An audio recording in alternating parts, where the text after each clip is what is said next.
Now let's start in the south, where Zimbabwe celebrates Heroes of the War for Liberation, which is also known as Chimurenga, every second month of every year. And this year, the celebrations are under the theme Zimbabwe Defence Force, creating a conducive environment for the Attainment of Vision 2030. Today, we'll be speaking to one of the opposition party leaders, Manyara Irene Muyenziwa, who is the president of the Freedom of Rights on the Sovereign Party, FORUS. Thank you so much for joining us, Irene. Thank you very much for having me. It's a pleasure, thank you. Now, President Irene, would you say that Zimbabwe is enjoying the gains of the liberation struggle? Yes, you can say that there is enjoyment of the liberation struggle, but you've got a binary way of looking at it, it being positive and on the other side, it being negative as such. If I look at the positive side of things, it's more of, the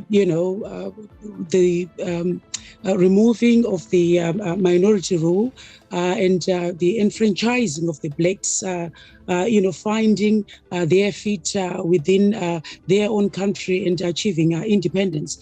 And then on the other flip side of it, I think you've got the liberation struggle, focusing mainly on that minority, ending that minority rule. But at the same time, you've got the hardships, that came with that in terms of the economy itself. In many ways, the powerful unifier of finding this liberation in this liberation movement has contributed to the country's many hardships, which need to be looked into in terms of the economy and how the way of governance should be maintained.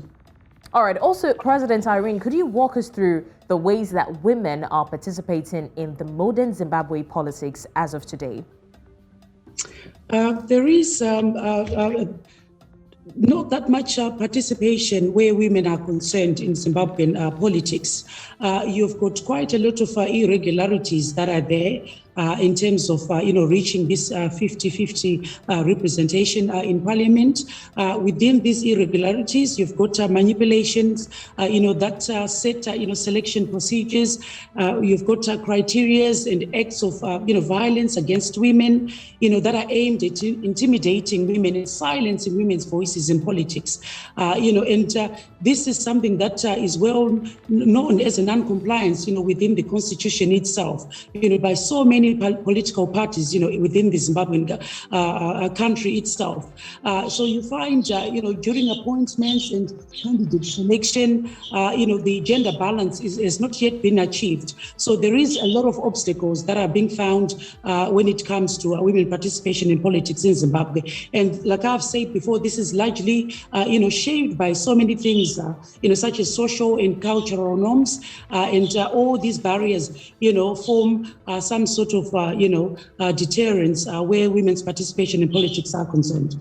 Okay, Dr. Irene, looking at all these barriers and deterrents, according to what you said, would you now say in your own assessment that the political playing field has been fair for the women in politics in the country? It has not been fair at all because we are looking at the numbers of women. Like I've said, in politics, we really need to look at, how we can promote women's ability to achieve their rights and well-being, while also, reducing household, poverty, increasing economic growth and productivity, increasing efficiency, development programs of all sorts that actually empower women. And economic empowerment is one of the most, powerful routes that Zimbabwe can take, where women are concerned to achieve, their potential and advance, their rights. So we're still awaiting to see, what direction in terms of policy the government is going to take so that we can have much more women empowerment within the country. All right, Dr. Manyara Irene Muyenziwa of the FORUS Party, thank you so much for joining us on the news this morning.